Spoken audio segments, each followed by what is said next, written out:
NYSC Corps members, Nnamdi, Aisha and Dami, arrive at Idemili, a remote village in southern eastern Nigeria, for their year of national service. The first encounter with the village calm yet serene atmosphere leaves them unsettled. The villagers are quiet and something about the air seems different.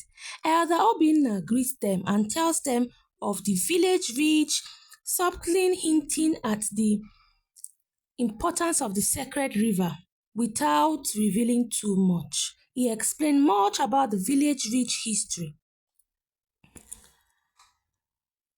The corps members are posted to a local primary school and they begin their assignment. But from the first week, strange things happened. Nnamdi sees shadows that shouldn't exist. Aisha starts hearing whispers in the wind, and Dami finds mysterious markings on the wall of the school. The three confide in each other, but they dismiss it as fatigue or imagination until one night they all see a ghostly figure by the riverbank, its hands reaching out as if beckoning to them. Disturbed by what they have seen, the trio they approach Elder Obinna, who gives them a cryptic warning. Stay away from the river at night. The elder hints that long ago a curse befell the river, turning it into a conduit for spirits trapped between worlds. He refuses to explain further, leaving the youth curious and worried. Nnamdi, ever the explorer, decided they should investigate. Despite Aisha's protests, they all agreed to visit the river during the day. What they discover shocks them. An ancient symbol that was carved into rocks along the riverbank, and a feeling that they are not alone. Each of the corps members begin to have vivid dreams, as though the river is speaking to them. Aisha dreamt of a past village where the people worshipped the river deity and a terrible mistake was made, leading to the curse. Nnamdi dreams of a drowning woman, her voice pleading for release. Dami, however, dreamt of gold treasures buried beneath the river. The dreams intensify until one night they are all drawn to the river in their sleep, waking up at the riverbank. What they encounter What they encounter is the spirit of Adamma, the once high priestess of the river, now trapped between two worlds. She warns them that the river is power, and its power is growing, and that if they don't act, it will consume the village. Desperate to break the curse, the trio searches for information leading them to the forbidden shrine. Deep within the forest, the village elders, fearing the repercussion, try to stop them, but Elder Obinna goes and gives them a secret map. They trek through the dense forest, dodging strange occurrences like disappearing paths and the phantom voices they were hearing until they find the shrine. Inside, they learn the truth. The curse was set when the village betrayed Adamma, and only a ritual can set her and other spirits free. To lift the curse, the three corps members must perform a ritual by the river on the night of the blood moon. The villagers warn them that many have tried and have failed, and some never returned. As the night approaches, the river's power grows strong. It grows immense, affecting the entire village. Storm rages and strange phenomena become more frequent. At the river, with Adamma's spirits guiding them, they perform the ritual, but things went wrong when Dami's greed takes over. She tries to take one of the golden artifacts buried beneath the water, causing the river to rise and the spirits to surround them.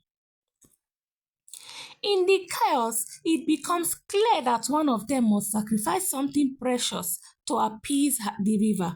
Aisha, remembering her dreams, realizes the sacrifice is not material but spiritual. She offers her devotion to Adamma, pledging to maintain the sacred balance of the river. The spirits calm and the vortex fades. The river returns to its serene state, and the villagers feel that the curse has been lifted. However, Aisha is forever changed, marked by the river as its new guardian. With the curse lifted, Idemili begins to heal. The villagers slowly return to their normal lives, and the trio prepares to leave. Forever marked by their experience, Aisha stays behind, feeling a deeper connection to the village and the river. Nnamdi and Dami return to their cities, changed by the mysterious and sacred experiences they went through. They promise to keep the secret of the sacred river, knowing that some mysteries are not meant to be solved but to be respected. Even after lifting the curse, Aisha feels the weight of her new role as the river's guardian. She begins to see visions of the past, the ancient villagers, the rituals they performed, and the relationship they had with the sacred river. Elder Obinna, recognizing the changes in her, takes her under his wings and teaches her the sacred ways of the village. Meanwhile, Nnamdi and Dami, back in their respective cities, begin experiencing strange dreams and visitations. They both see visions of ancient figures draped in white who warns them that the river course was not active and evenly broken. The curse was not entirely broken. Something still lingers. The two return to Idemili, where they are reunited with Aisha. Together, they seek out more knowledge about the river and its ancient connection to the spirits, discovering that there was an old group of river guardians whose power and influence stretched far beyond the village. As Nnamdi and Aisha digs deeper into the history of the sacred river, they discover that the original guidance binds the spirit was never completed. A dark force deep beneath the river had been waiting to be released. The visions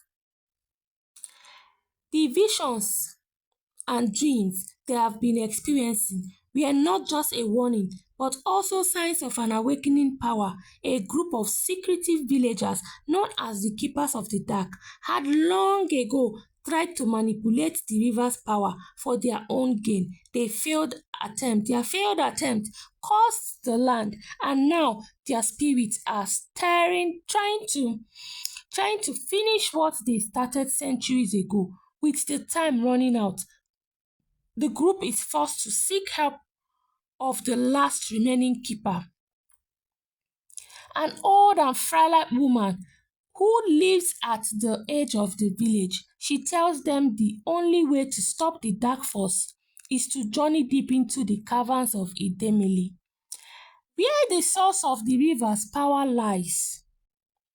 The journey into the caverns of Idemili is filled with peril.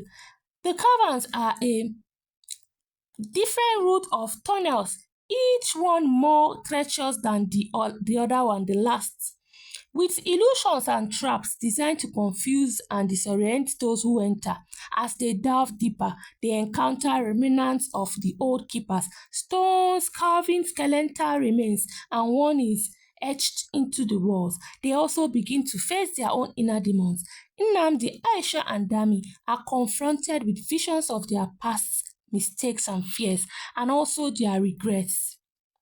This hallucination tests their resolve, nearly driving them apart, but with sheer willpower and mutual support, they manage to push forward. At the heart of the cavern lies an ancient altar, surrounded by flowing waters that seem to hum with energy. This is where the dark force is imprisoned, and the trio realizes they must reenact the original ritual to seal it once and for all.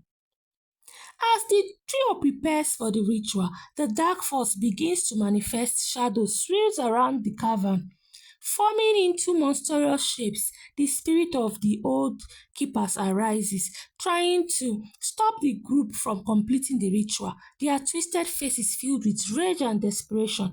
Aisha, as the river's chosen guardian, takes the lead in the ritual, her connection to the sacred river guiding her through the ancient chants and movements. Nnamdi and Dami assists, but just as the ritual is nearly getting to completion, the dark forces leeches out, targeting Aisha.